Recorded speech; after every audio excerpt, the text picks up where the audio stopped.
Welcome back. So this talk is going to be about a so-called universal translator.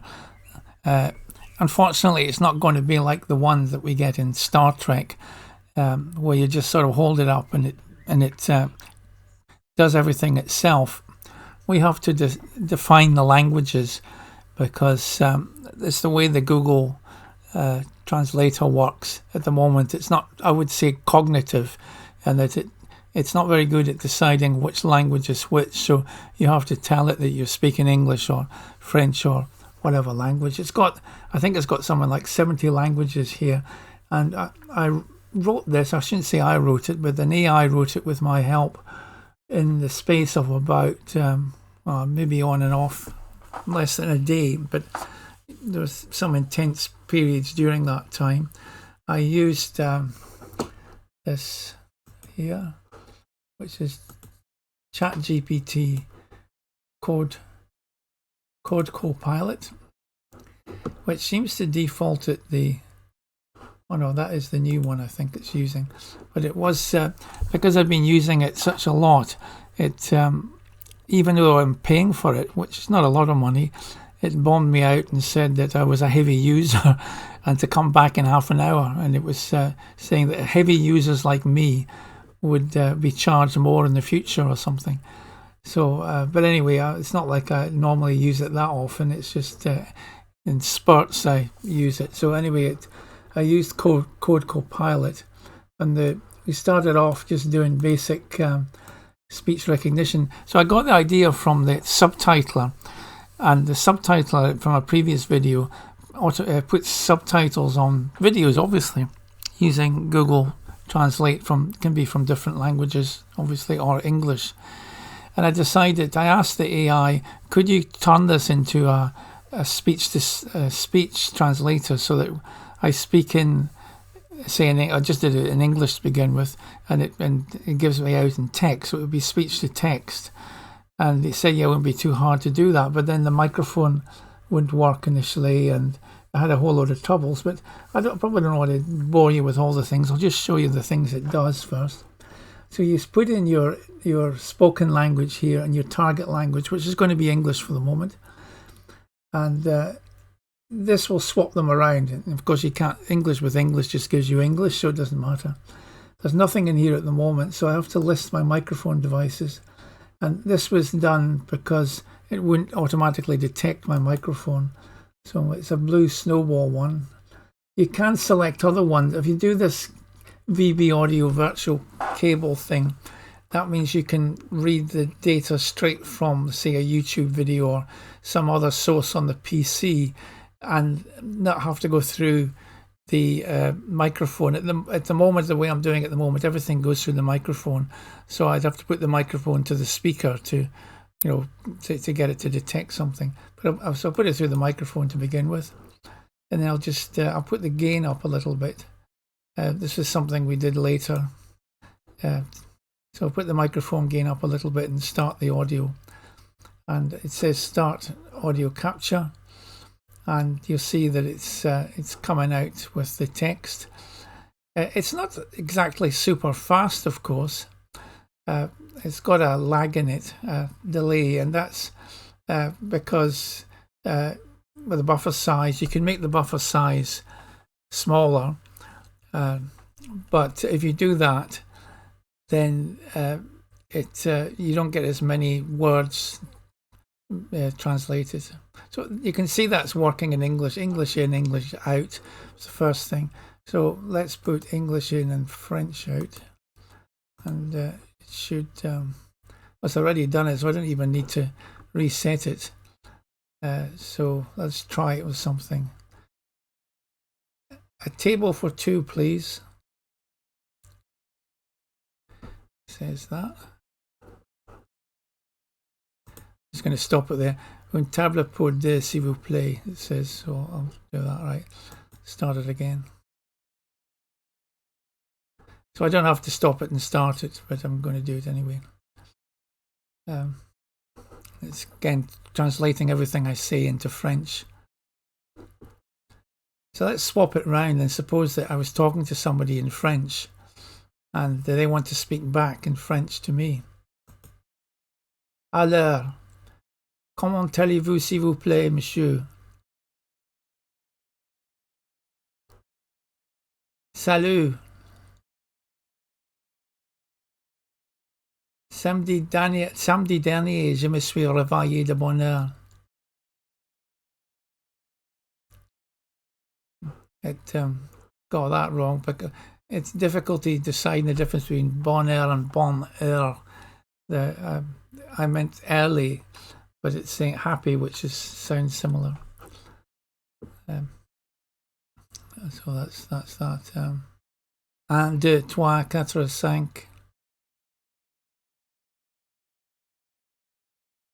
I didn't quite get that.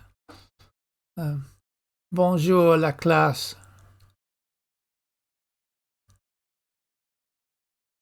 Got that right.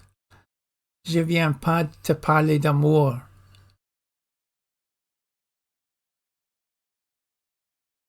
Je viens pas te parler d'amour. Yeah, that's right. Let me turn the gain. You don't know whether it's clipping or not. So that's it. Let's try our English into Polish. And you know a few words of Polish, but not many. I'm going to stop. I probably don't need to stop it, but I'm going to stop it anyway. Hello, how are you doing?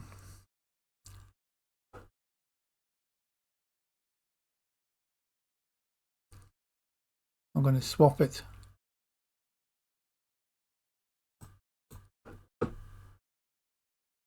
Jest bardzo dobre pudełko.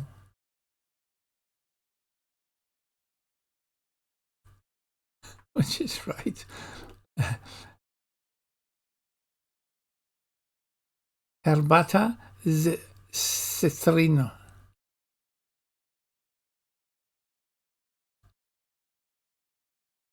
I've forgotten, so I swap it round.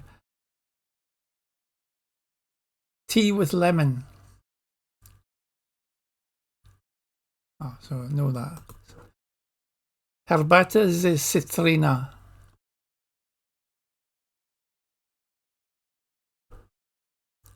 Herbata z cytryna. Tea with lemon. Anyway, so let's put this. You can see that the languages, when I swap that, they swap around and up there. So I'm going to pick Russian to English. So it's in Russian. Do svidaniya, comrade. Do svidaniya. Oh, I thought that should work, but that doesn't seem to be working that well. Try it again. I'll restart it. Do svidaniya, comrade.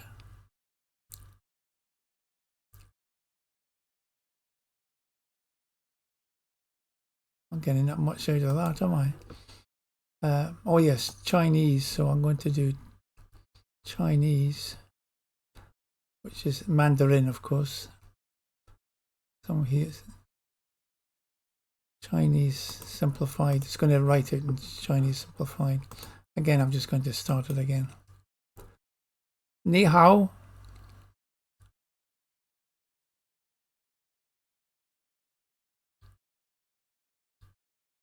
Oh, it doesn't like that for some reason. It says, okay, Google.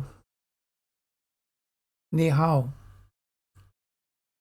Oh, that's because it's not started. Okay. Ni hao. 谢谢.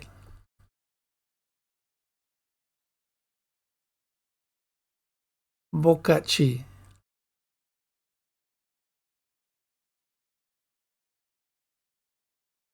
Saijen. And so, good. It's all working. And finally, just one thing. Finally, for this part of the demo, let's go to, I don't know that many languages. Maori. I don't know much Maori either, but what's coming in on Maori. I should put it in English. English and come out in Maori. Right. Okay. Now again, I'm going to stop it and start it. Greetings, everybody. Greetings, everybody. And it says tēnā kuta katoa, which is correct. And I don't really know much more. If I was to, it doesn't seem to be as good as recognizing Maori, but it's probably my accent. It does Scottish Gaelic as well.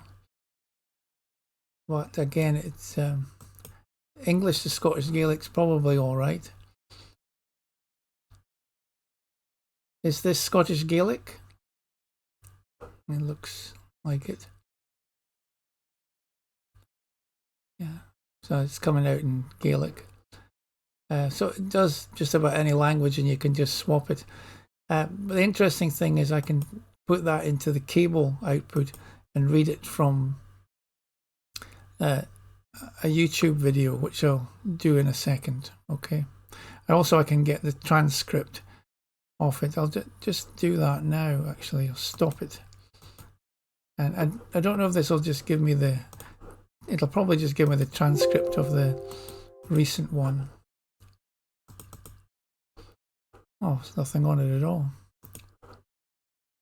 Got some sort of problem. So there's a little problem there somewhere with the this transcript. Maybe I'll just start it again. Hello. It's a very good day today.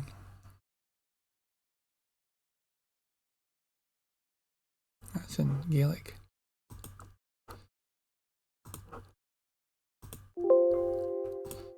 Saved it.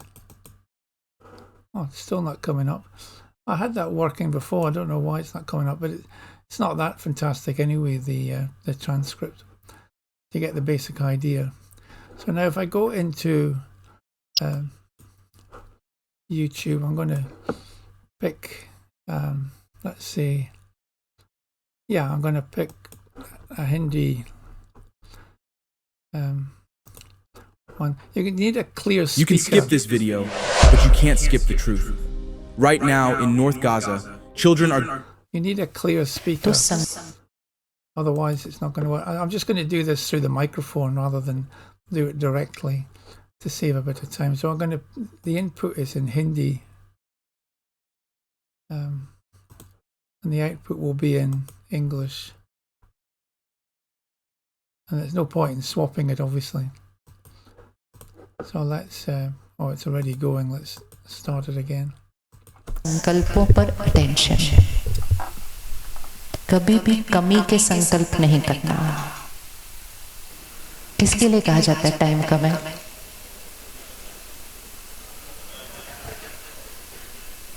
और हम सारा दिन में इतने मेरे पास time नहीं है, मेरे पास टाइम नहीं। पता है कौन बोलता है मेरे पास टाइम नहीं है?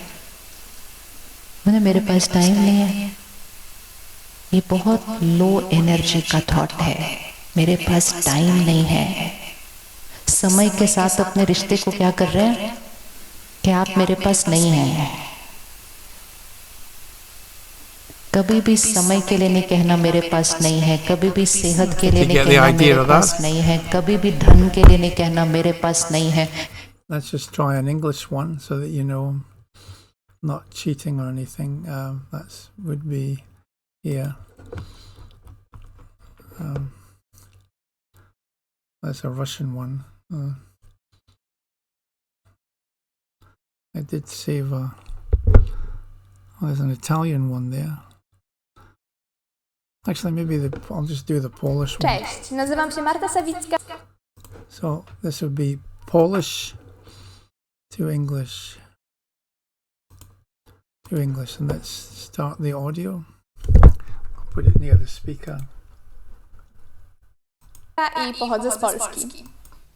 Ja zawsze bardzo lubiłam język polski i wydaje mi się, że to dlatego głównie, że po prostu jest bardzo trudny i skomplikowany i zawsze mnie to fascynowało. No bo chociaż mamy tylko jeden czas teraźniejszy, jeden czas przyszły i jeden czas przeszły, to mamy i deklinacje, i koniugacje, które zawierają bardzo trudne formy i dużo wyjątków. No także po prostu Polacy lubią zmieniać końcówki i utrudniać sobie życie. Również nasza ortografia nie należy do najłatwiejszych, bo może wynikać to z mojej niewiedzy, ale ja nie kojarzę absolutnie żadnego innego. Okay, I think you can get that one. I had one with George Galloway, who's a very clear speaker. It's not for political reasons, but I'm just going to. He's a very clear speaker. And I'm back in Russia. So maybe he's a good test to see whether it's working or not. English to English. That's just text to speech, of course. Speech to text. Where's the English? Ah, there it is. So it's English to English. And start.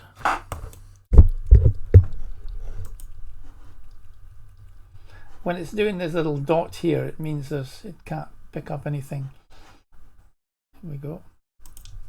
I haven't been able to come here during the entire 2 years or more of the special military operation known by everybody else as the war. The NATO-Russia war fought over the dead bodies of poor Ukrainians, hundreds of thousands of them. They have been led like lambs to the slaughter to fight for Joe Biden. Imagine. The great war leader, Joe Biden. You wouldn't send them across the road to buy a loaf and expect them to come back. Never mind come back with the right thing. But that's what they've all been doing. The European leaders have committed economic suicide. You can see here that it's missing a lot of it because it's too fast really for the buffer to keep up with it. Once we get more powerful computers running on it and the thing runs, I might compile it. It's running as in Python's not one of the fastest languages, so maybe when I compile it, it'll run a little bit faster in any case. But I think you get the basic idea. I probably, if I save that now, it won't save, but let's see.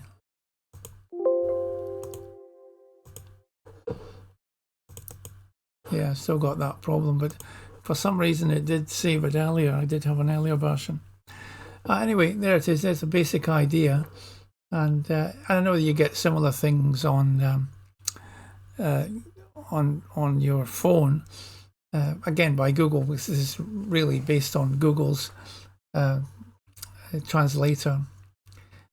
But this one's quite convenient because it's on a PC. You're not fiddling and trying to see it, with your poor eyesight. It's nice and big, and you can swap. I don't know if you can do that on these other ones, whether you can swap the languages quickly, or whether you might have to press a few buttons before you swap back between the languages. It's really better for short phrases, I would say, than continuous speech. But due to the speed of it, it's not that it can't do it. It's just can't really keep up, I think, the buffer length. If you make the buffer length longer, then it causes other problems. So you have to find this balance between the buffer length, the number of words that you can do at any one time. And here it's not that many, maybe 1, 2, 3, 4, 5, 7 or 8. But it's not like it's coming out in, like a paragraph at all. It's nothing quite like that, obviously. But it's still quite useful to have. And if you've got some language you don't understand, maybe you can use something like this. And totally designed by AI. Of course, it's true that the latest AI, ChatGPT 4.0, as I'm speaking about this, will probably be have this on it already, in the sense that I don't need any of this. It might well be cognitive and it can recognize a language straight away, and I believe it can even create its own languages. I've heard about that recently as well. But that will cost money for you as a user, because it's sort of premium and you're going to have to pay a monthly rate for that. And although I'm paying a monthly rate to design the software, I don't pay anything to use this software. So that's a slight difference. So anything with the latest AI is going to cost, unless you can get a, let's say open source, because it is open source, but you need tokens where you have to, you pay so much every time you access it. Okay, thank you very much, and I hope you enjoyed this, and I hope it inspired you to try something similar or something much better even than I've got here, which was done relatively quickly after all. Thank you very much.